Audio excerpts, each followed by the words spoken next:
Alors, bonjour à tous et bienvenue dans cette nouvelle vidéo dans laquelle on va continuer à s'entraîner pour le bac. Aujourd'hui, on va faire un exercice de physique qui correspond à l'exercice 1 du sujet qui est sorti en 2023. Donc c'est un sujet, enfin un exercice qui est long, qui est noté sur 11 points et qui fait intervenir des connaissances de plusieurs chapitres. Donc il va y avoir un peu d'optique géométrique, de diffraction et de mécanique. Donc, dans le début de l'énoncé, on nous donne un peu une mise en contexte. Donc, on part à la découverte de Saturne. Enfin, on repart quelques siècles en arrière pour étudier un peu comment les chercheurs de l'époque ont observé Saturne. On nous parle de Galilée et de Huygens. Et puis là, l'idée, ça va être surtout de s'intéresser aux anneaux de Saturne dans un premier temps, et puis ensuite à l'un des satellites de Saturne.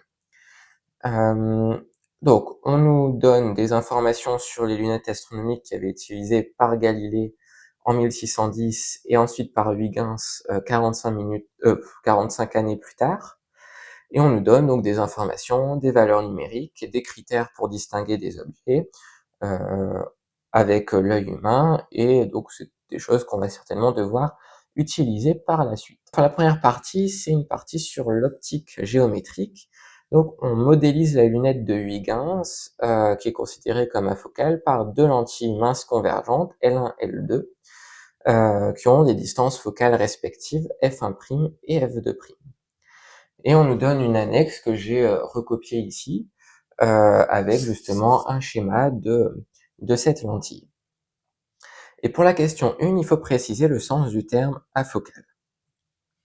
Donc on dit que la lunette elle est afocale parce que les images qui viennent de l'infini, donc de très loin, vont être renvoyées à l'infini, mais enfin de l'autre côté. Ensuite, il faut placer sur la figure A1 les foyers objets et images de la lentille 2 dans le cas d'une lunette afocale. Et donc, il faut se souvenir d'une propriété des lunettes afocales, c'est que le foyer image de la première lentille doit être confondu avec le foyer objet de la deuxième lentille. Ça veut dire qu'il faut être exactement au même point. Et pour trouver le foyer image de la deuxième lentille, eh bien, on fait le symétrique par rapport à la lentille et on arrive quelque part ici. Et ensuite, il faut construire sur la figure A1, donc sur l'annexe, la marge des deux rayons lumineux issus de B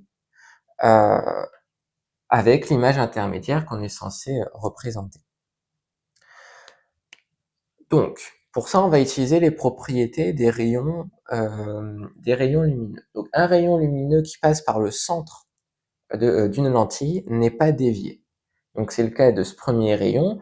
Donc, ce rayon, il ne va pas être dévié. Bon, si c'est mal fait, je le ferai plus proprement sur l'ordi. Mais donc, il va arriver quelque part ici. Et les deux rayons avant la lentille étaient parallèles, puisqu'ils venaient de l'infini.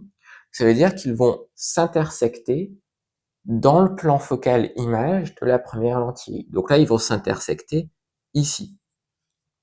Donc ce rayon-là, il va être un peu dévié. C'est pas si mal pour l'instant. Il va être un peu dévié. Et donc on va avoir justement là le point B1 qui est ici. Et donc après, pour la deuxième partie, là, il va falloir que je prolonge un peu ma lentille. Donc les rayons vont être prolongés jusqu'ici. Donc là pour celui-ci et comme ça pour l'autre. Et là, alors c'est pas des rayons particuliers, ceux-là. Par contre, on peut en prendre un intermédiaire, par exemple, un rayon qu'on imaginerait passer par le centre de la lentille 2, il va pas être dévié. Et puisque les trois rayons s'intersectent dans le plan foyer de la deuxième lentille, eh bien, ils vont ressortir parallèles. Donc là, on sait que là, ils vont ressortir parallèles au rayon en pointillé, donc quelque chose comme ça, à peu près. Et donc, l'angle θ, enfin θ', donc l'angle avec lequel sera observé l'objet, eh bien, ça sera cet angle-ci. Donc on a l'angle réel et l'angle d'observation θ'. Donc la lunette de Huygens, ensuite on nous dit qu'elle est constituée d'un tube de 372 cm et on nous donne un schéma. Et à partir des données, il faut vérifier que la lunette de Huygens peut être considérée comme afocale. Donc pour le schéma, on nous dit donc que c'est un tube qui fait 372 cm, que la première lentille, donc l'objectif, est rentré un petit peu de 36 cm et qu'on a la deuxième lentille ici. Et il faut vérifier qu'on peut bien considérer cette lunette comme afocale. Et donc pour ça, eh bien, comme je le disais, il faut que le foyer image de la première lentille soit confondu avec le foyer objet de la deuxième. Et donc on va vérifier que c'est possible. Donc là, il reste, donc si on fait la soustraction, il reste 336 cm. Et si on regarde les distances focales des deux lentilles, eh bien, où est-ce que c'est écrit? Mince, j'ai vu l'info. Ah oui, bah, c'est dans le tableau. Donc, on a 329 cm plus 7 cm, ce qui fait bien 336 cm. Donc, c'est bon, c'est bien un système afocal. Ensuite, on nous dit de placer l'angle θ' sur la figure A1. Ah mince, j'aurais pas dû effacer. Bon, c'est pas grave, je l'afficherai à l'écran. Donc ça, on l'avait déjà fait, hein, enfin je l'avais fait avant de voir la question. Donc bon, on va pouvoir passer directement à la question 6. Il faut donner l'expression du grossissement de la lunette en fonction de θ et θ'A'. Bon ça c'est une formule du cours. Donc c'est θ' sur θ. Et puis il faut l'exprimer maintenant en fonction enfin pour la question 7, il faut l'exprimer en fonction des distances focales. Donc là on a θ et là θ'. Donc on retrouve d'ailleurs de l'autre côté, hein, c'est des angles opposés, donc là on retrouve aussi θ, et là on trouve θ'. Et donc on va faire un peu de trigonométrie maintenant, parce que là on a un premier triangle rectangle, et là on en a un deuxième. Donc on peut appliquer les formules de trigonométrie dans ce triangle-là. Et puis on va appeler ce côté, enfin cette distance petit h, et donc là on a f2' et là f1'. Donc si on fait tangente θ, ça va être égal à donc l'opposé sur l'adjacent, donc h sur f1'. Et puis tangente θ' de la même manière, ça va être égal à h sur f2'. Sauf que dans l'énoncé, on nous dit que pour les petits angles, on peut dire que tangente θ, c'est à peu près égal à θ. Et donc de la même manière, tangente θ', ça va être à peu près égal à θ'. Et donc maintenant, si on remplace, on va avoir g qui est égal à θ' sur θ, et θ, c'est à peu près h sur f1, sur f1', pardon, divisé par h sur f2'.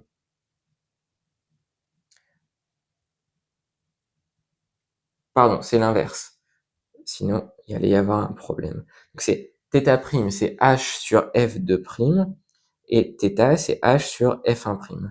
Et donc à la fin, on trouve que ça fait f1' sur f2'. Ce qui est la formule à laquelle on devait aboutir. Et puis, si on fait l'application numérique, eh bien, on a comme distance focale 329 sur 7, et donc ça fait 47, ça tombe pile.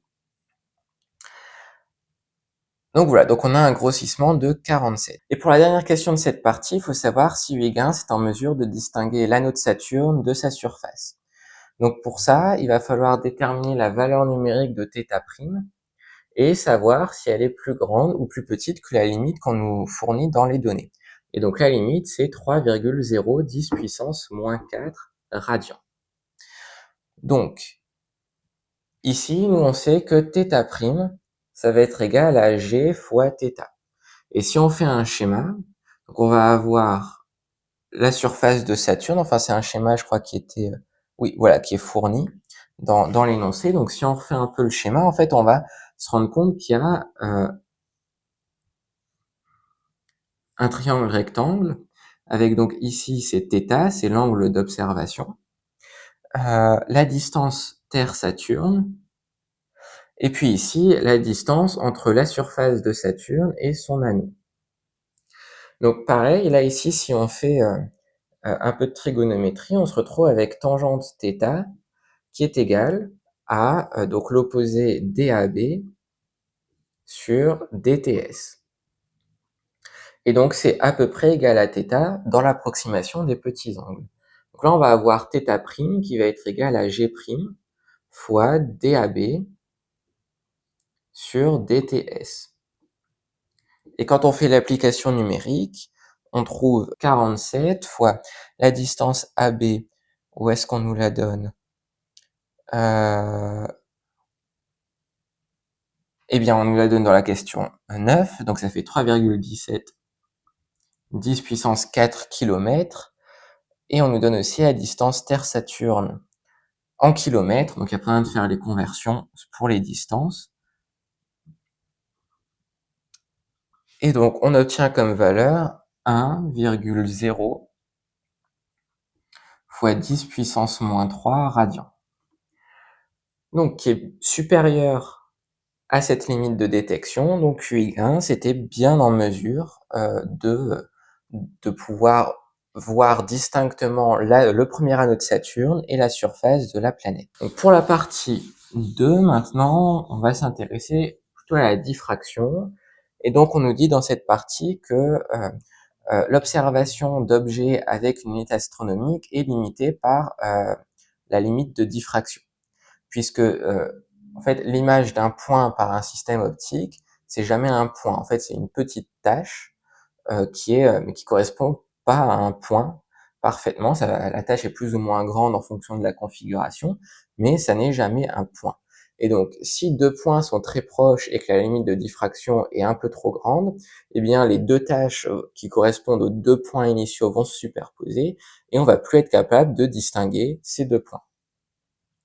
Et donc, on nous dit que, donc là ici, l'angle de diffraction dans la configuration, c'est 1,22 fois lambda sur A, avec A qui correspond à l'ouverture, enfin à la taille de l'obstacle, que ça soit une ouverture ou un obstacle à proprement parler.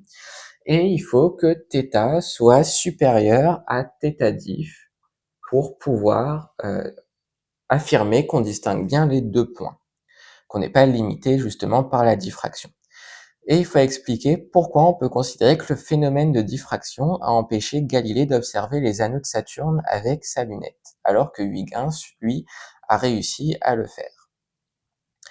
Et donc, pour ça, bon, bah là, on nous donne une première formule, enfin, on nous donne une seule formule d'ailleurs, donc on peut se dire que bah, c'est ça qu'on va utiliser. Et donc là, l'ouverture de la lunette de Galilée, elle est de 29 mm. Et on dit qu'on prendra aussi une longueur d'onde de 550 nanomètres, puisque c'est pour cette longueur d'onde que l'œil est le plus efficace pour distinguer les objets. Donc, si on fait l'application numérique, là on va avoir 1,22 fois 550 10 moins 9, pour convertir les nanomètres en mètres, et divisé donc par les 29,0 mm, donc fois 10 moins 3, pour convertir en mètres. Et donc ça fait 2,3 10 moins 5 radians, ce qui est inférieur à l'angle limite, et donc on n'est pas en mesure de distinguer les deux objets. Donc c'est ce qui explique que Galilée n'était pas en mesure de pouvoir justement voir à la fois l'anneau de Saturne et puis la planète. Donc ça, c'était la seule question de la partie 2. Donc on va pouvoir passer à la partie 3, qui est une partie plus sur la mécanique. Donc pour la partie 3, on s'intéresse au mouvement d'un satellite de Saturne qui s'appelle Titan. On a des observations faites par Huygens qui sont récapitulées. Donc globalement, le satellite était à la même position le 25 mars, le 10 avril, enfin, et le 10 avril. Pareil, le 3 avril et le 19 avril, c'est des positions identiques, et pareil entre le 13 et le 29 avril. Donc ensuite, il a pris, enfin, il a utilisé 16 positions pour étudier le mouvement de ce satellite. Et donc pour la question 11, il faut justifier le choix de Huygens de diviser la trajectoire de Titan en 16 parties. Donc l'argument vient des observations qui ont été faites, c'est-à-dire que tous les 16 jours, le satellite revient à la même position. Ce qui veut dire que si on étudie le mouvement de Titan sur 16 jours, eh bien on aura capturé l'entièreté des informations sur son mouvement. Et donc, le mouvement de T est étudié enfin de Titan qui est noté T, est étudié dans le référentiel saturnocentrique. Donc, c'est le référentiel qui est centré sur Saturne. Et on travaille dans le repère de Freinet. Il faut donner une expression, enfin l'expression vectorielle de la force d'interaction gravitationnelle exercée par Saturne sur le satellite. Là, je vais juste refaire le schéma pour l'avoir sous les yeux, pardon.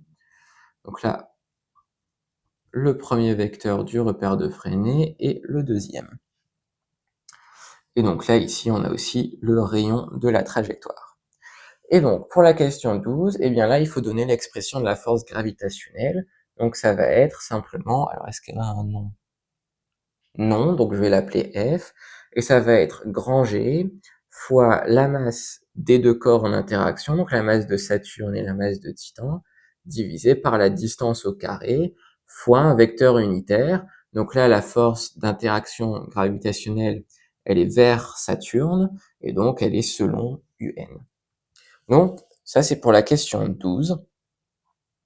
Et ensuite, pour la question 13, on nous demande de déterminer la vitesse du satellite. Donc pour ça, il faut se souvenir de l'accélération dans le repère de Freinet.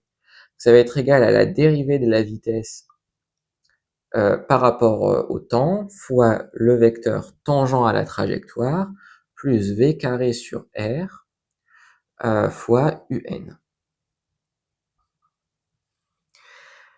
un. Et donc, quand on utilise la deuxième loi de Newton, on va avoir donc la somme des forces, donc là il n'y a qu'une seule force, G, ms, mt sur r carré fois un, qui va être égale à la masse du système, donc mt, fois l'accélération. Et là ici, donc, de cette relation vectorielle, enfin de la deuxième loi de Newton, on va pouvoir conclure deux choses, donc que dv sur dt c'est égal à 0, parce que là il n'y a pas de composante selon ut,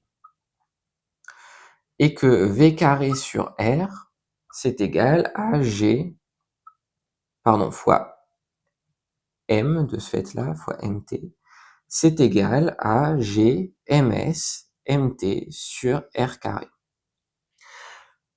Donc nous, pour répondre à la question, on n'a besoin que de ça, mais je voulais aussi écrire la première ligne parce que ça montre que la vitesse est constante. Et donc c'est une propriété justement de ce genre de mouvement. On peut faire la même chose avec la Lune, par exemple.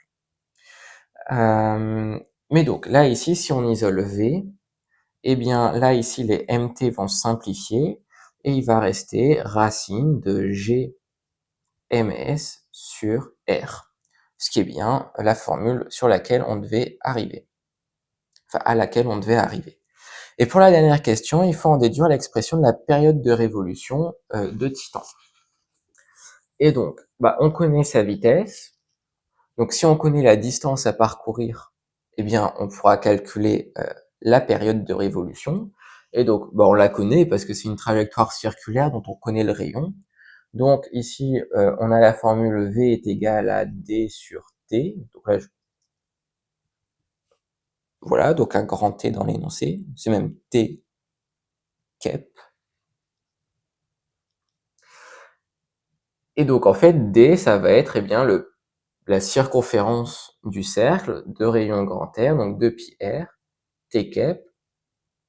Et donc au final, ça va faire, enfin si on isole T kep, on va avoir donc D sur V, enfin 2πr pardon sur V. Et si on remplace V par son expression, Eh bien, on va avoir 2πr racine de r sur gms. Et donc, admettons, si on veut rentrer le r à l'intérieur, on va avoir 2π racine de r cube sur gms. Et quand on fait l'application numérique, on a toutes les données qui sont fournies dans l'énoncé.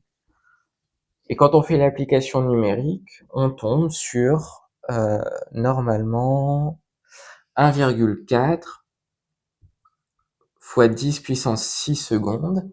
Et pour avoir la même chose mais en jours, pour pouvoir comparer avec les observations de Kepler, pas de Kepler, pardon, de Huygens, il faut diviser par 24 fois 3600.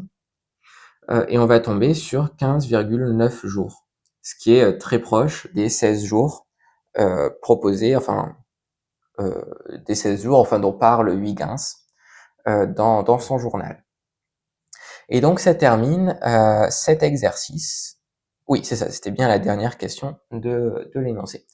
Donc, j'espère que cette vidéo vous a aidé d'une manière ou d'une autre. Si c'est le cas, vous pouvez vous abonner et laisser un j'aime à la vidéo. Et puis, je vous dis à bientôt pour une prochaine vidéo.